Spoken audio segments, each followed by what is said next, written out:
आज हम चर्चा करेंगे joint family property and self acquired property के बारे में। पूर्व हिंदू विधि में संपत्ति को प्रॉपर्टी को दो भागों में विभाजित किया गया था। नंबर 1 की संयुक्त परिवार की संपत्ति अथवा सहदाई की संपत्ति कोपार्शनरी प्रॉपर्टी, जॉइंट अनडिवाइडेड फैमिली की प्रॉपर्टी। दूसरा है पृथक संपत्ति अथवा स्व अर्जित संपत्ति, सेल्फ एक्वायर्ड प्रॉपर्टी। संयुक्त परिवार की संपत्ति अथवा सहदाई की संपत्ति, इस संपत्ति में सभी सहदायिकों, सभी को पार्टनर्स के स्वामित्व की एकता तथा हकों की सामूहिकता होती है।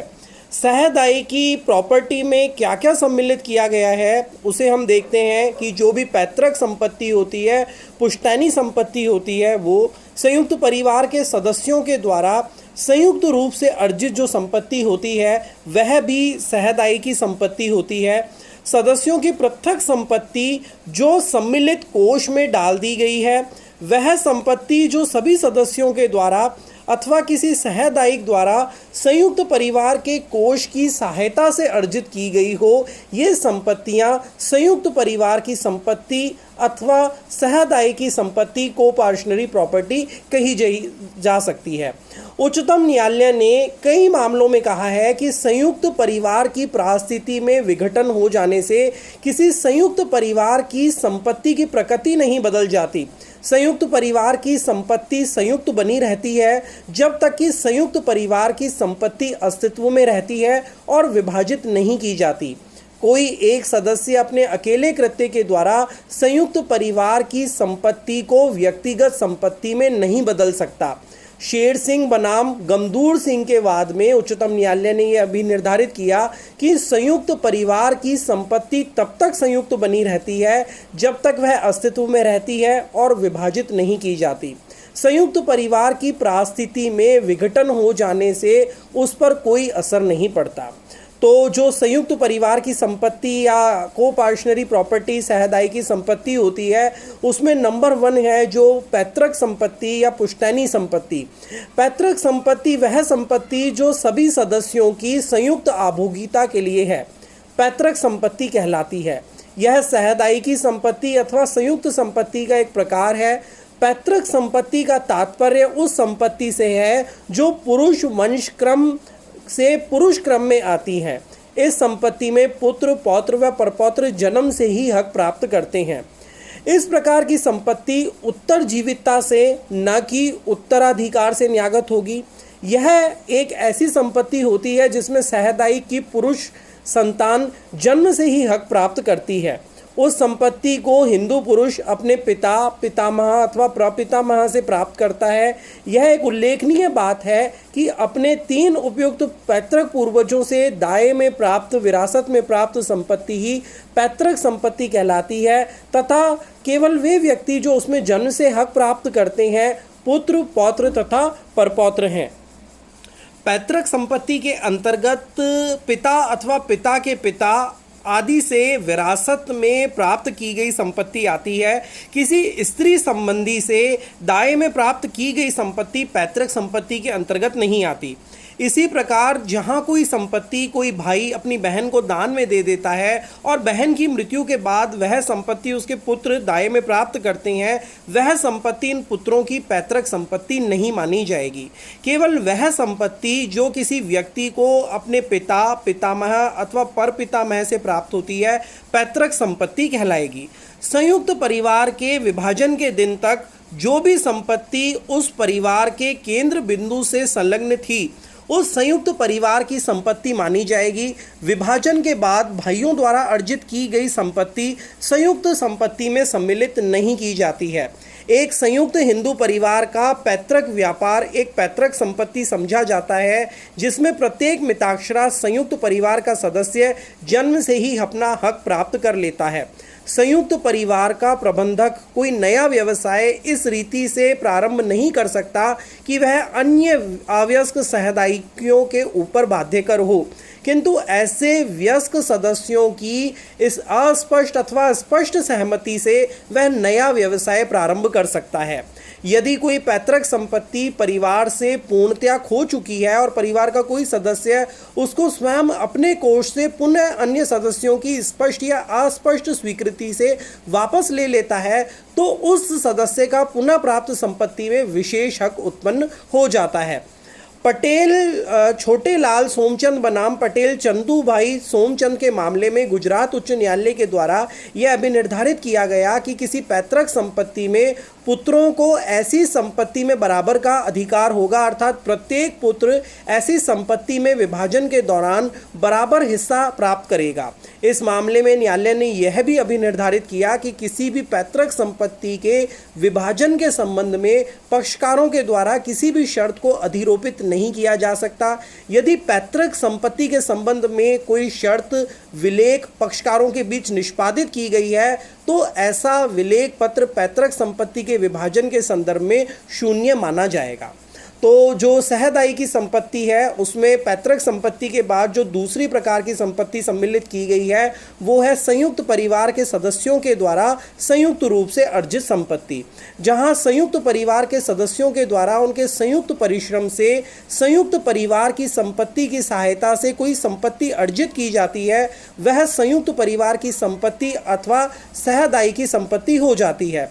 हिंदू विधि का ये दूसरा सिद्धांत है कि संयुक्त परिवार के सदस्यों के द्वारा संयुक्त रूप से अर्जित की गई संपत्ति जो कि संयुक्त परिवार की किसी सहायता से प्राप्त हुई है, संयुक्त परिवार की संपत्ति मानी जाएगी। जहां दो भाई कोई संपत्ति संयुक्त परिवार में अपने संयुक्त उपक्रम से संयुक्त परिश्रम से अर्जित करते हैं, वहां विरुद्ध आशय के अभाव में यह उपधारणा होगी कि वह लोग उसे संयुक्त रूप से धारण कर रहे थे, उनकी पुरुष संतान उस संपत्ति में आवश्यक रूप से जन्मता अधिकार प्राप्त कर लेगी।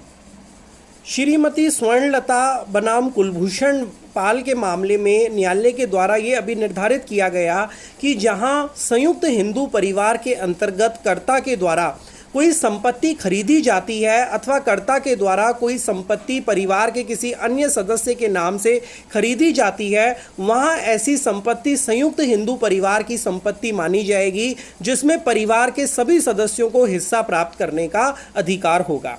सहदाई की संपत्ति या संयुक्त हिंदू परिवार की संपत्ति के अंतर्गत जो तीसरे प्रकार की संपत्ति है वो ऐसी संपत्ति है जो समान कोष में डाल दी गई है। यदि कोई स्व अर्जित संपत्ति समान कोष में इस उद्देश्य से डाल दी गई है कि अपने हक का परित्याग कर दे, तो वह संयुक्त परिवार की संपत्ति हो जाती है जो परिवार के सभी सदस्यों में विभाज्य है। इसके लिए यह आवश्यक नहीं है कि उस उद्देश्य से कोई विचार अभिव्यक्त किया जाए। उसको समान कोष में डाल देना तथा उसमें एवं अन्य संयुक्त संपत्ति में कोई अंतर न मानना इस बात को स्पष्ट कर देते हैं कि वह संयुक्त संपत्ति जैसी मान ली जाए।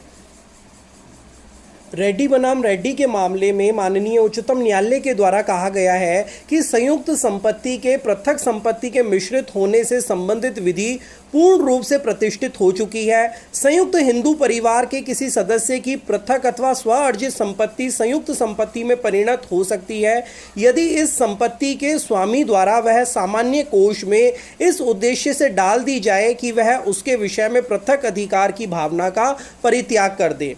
केवल इस बात से कि परिवार के अन्य सदस्यों को भी उस संपत्ति का प्रयोग करने का अधिकार दिया गया था अथवा उस संपत्ति की आय का उपभोग सौजन्यवश अन्य सदस्यों द्वारा भी किया गया था जो वस्तुतः उसके अधिकारी नहीं थे अथवा सौजन्यवश लेखा नहीं बनाए रखा गया था, यह परिणाम नहीं निकाला जा सकता कि पृथक संपत्ति नहीं है। किसी हिंदू सहदाई की स्वार्जित संपत्ति उस समय पृथक नहीं मानी जाती जबकि वह उसको इस आशय से समझ रहा है कि वह संयुक्त है। उसके लिए यह आवश्यक नहीं है कि वह भौतिक रूप से उसकी संपत्ति में मिला दे, बल्कि यदि उसने स्वेच्छा से उसको पृथक मानना बंद कर दिया है, उसके पृथकत्व होने के अधिकार को त्याग दिया है, तो वह संयुक्त मान लिया जाएगा। यह एक प्रभाव सिद्ध है। यह मिताक्षरा विधि का एक विचित्र नियम है। इसी प्रकार जब कोई सहदायिक अपनी संपत्ति को सामान्य कोष में डाल देता है तो वह कोई दान नहीं देता, यह कोई हस्तांतरण नहीं होगा। चौथे प्रकार की जो संपत्ति सहदाई की संपत्ति के अंतर्गत है वह संपत्ति जो परिवार की संयुक्त संपत्ति की सहायता से प्राप्त की गई हो।